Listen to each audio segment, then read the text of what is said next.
Hi guys, it's story time with Grandma. Tonight we're going to read Hansel and Pretzel.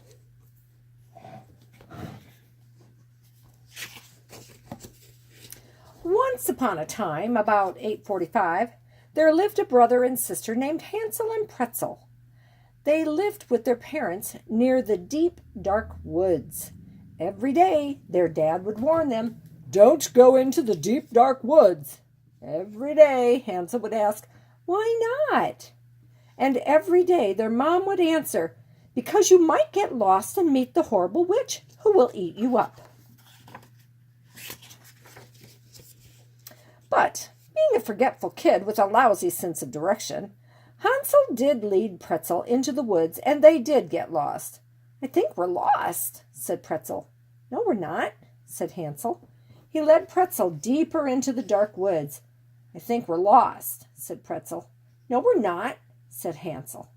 He led her still deeper into the deep, dark woods.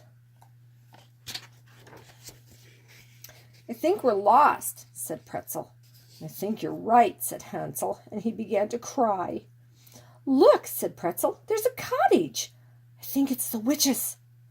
"No, it's not," said Hansel, running up to the cottage, which was made of gingerbread. "I think it's the witch's," said Pretzel.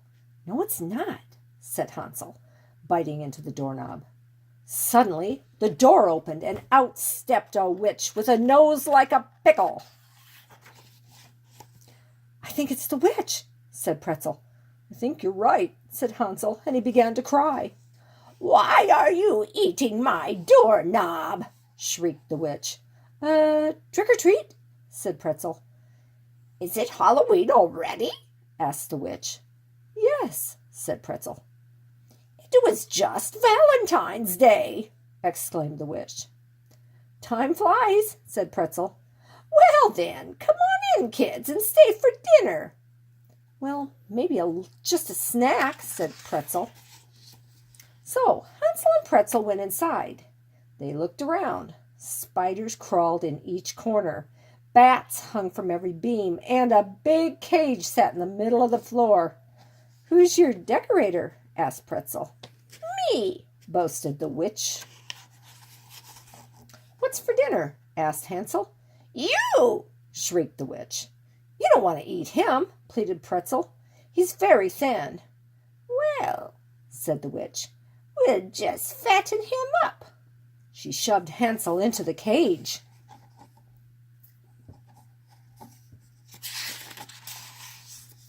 Hansel looked out through the bars and began to cry. "Look on the bright side," joked Pretzel. "At least we're not lost anymore." The witch put Pretzel to work polishing the kettle, while every day she brought Hansel a piece of her house to eat.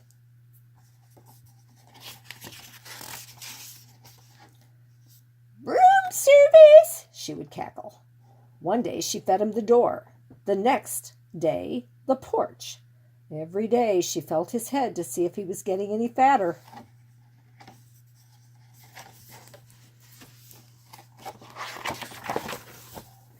But Pretzel, who was a quick thinker, gave Hansel a haircut every night. "Eat, eat," clucked the witch, shoving a gingerbread chimney into the cage. "Don't you have any cottage cheese?" asked Hansel. Weeks went by. The pot was getting shinier, and the witch was getting hungrier. Her stomach rumbled all night, and she grumbled all day. "You're eating me out of house and home, and you're not getting any fatter."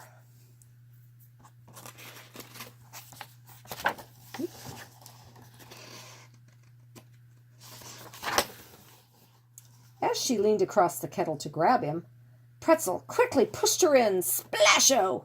"What have you done?" wailed the witch. "Don't get yourself into a stew," piped Pretzel. "We're having a slight change in the menu. It's potluck." "We can make sandwiches," joked Hansel, "or tea with an old bag." "What about witch's stew?" suggested Pretzel. "Witch's stew? What?" asked Hansel.